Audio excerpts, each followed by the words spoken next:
As Oliver's cry softened, a nearby police officer, stationed near the palace gates, noticed the commotion.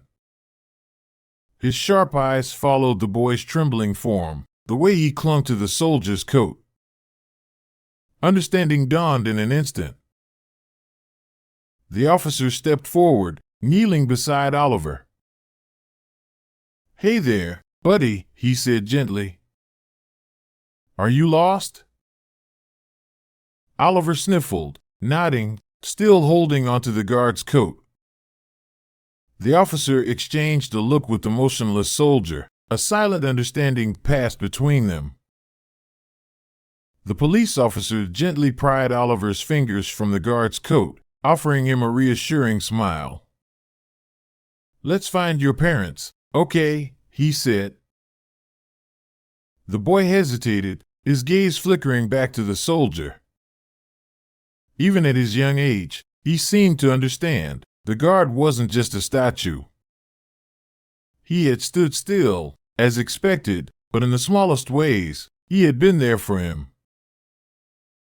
As the officer led Oliver through the crowd, frantic voices called out, "Oliver!" A woman and a man rushed forward, his parents. His mother's face was streaked with worry, her hands trembling as she scooped him into a tight embrace. His father's voice was thick with relief. "We were so scared, buddy." Oliver pointed back toward the guard. "He helped me," he said simply. His parents turned, spotting the still unmoving soldier. His expression hadn't changed, his posture was as rigid as ever. But they knew.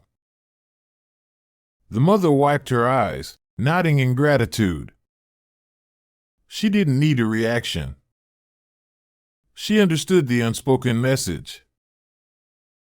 As the family walked away, Oliver glanced back one final time.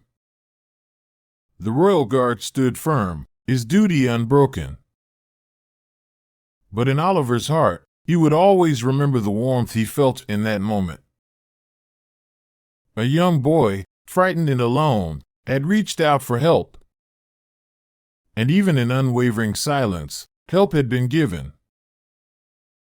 A tourist, who had recorded the entire moment, uploaded the video later that evening.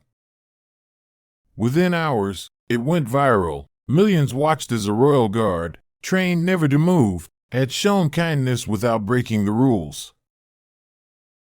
And somewhere in a quiet home, Oliver sat with his family, replaying the video with wide eyes. "He didn't talk," Oliver whispered. "But I know he cared." His mother smiled. "Not all heroes need words, sweetheart." Outside, under the watchful gaze of Buckingham Palace, the royal guard remained at his post, standing as he always had. But to one little boy, he would forever be a silent protector.